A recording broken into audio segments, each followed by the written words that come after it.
Bienvenue sur l'Argus.fr.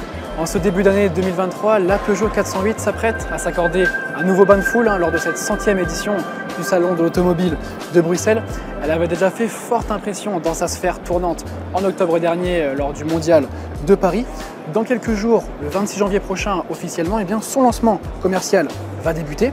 Alors on ne va pas vous la représenter entièrement puisqu'on l'a récemment essayé sur notre chaîne YouTube de l'Argus.fr dans cette version hybride rechargeable de 225 chevaux en finition GT. Mais on va profiter de sa présence sur l'événement pour vous présenter une nouveauté qui va arriver dans les prochains mois.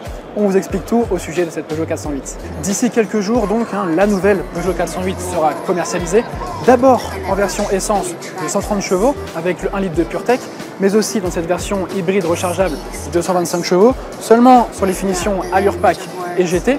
Une autre version PHEV, donc hybride rechargeable en version 180 chevaux, arrivera sur le marché d'ici le mois de mars. Sa production débutera en février, tout comme les modèles d'entrée de gamme en finition Allure.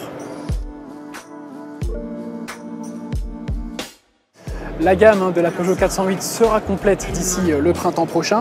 Elle débute à 37 350 € en finition Allure avec le bloc essence 1 litre de PureTech de 130 chevaux et culmine à 51 400 € en finition haut de gamme GT avec la motorisation hybride de 225 chevaux.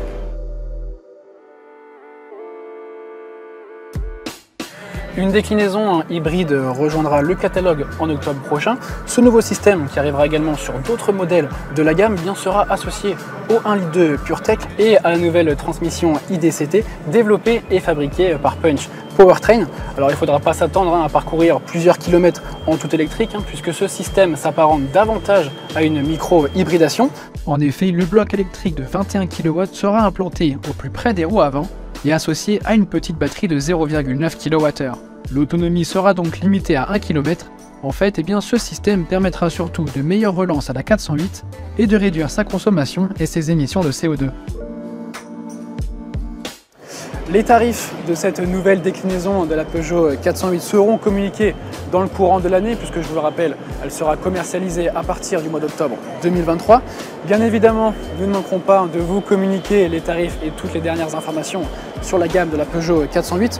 En attendant, je vous invite à vous abonner à la chaîne YouTube de l'Argus.fr ainsi qu'à nos réseaux sociaux pour ne rien manquer de toute l'actualité de cette 100e édition du Salon Automobile de Bruxelles. Moi, je vous dis à très bientôt pour une nouvelle vidéo. Ciao!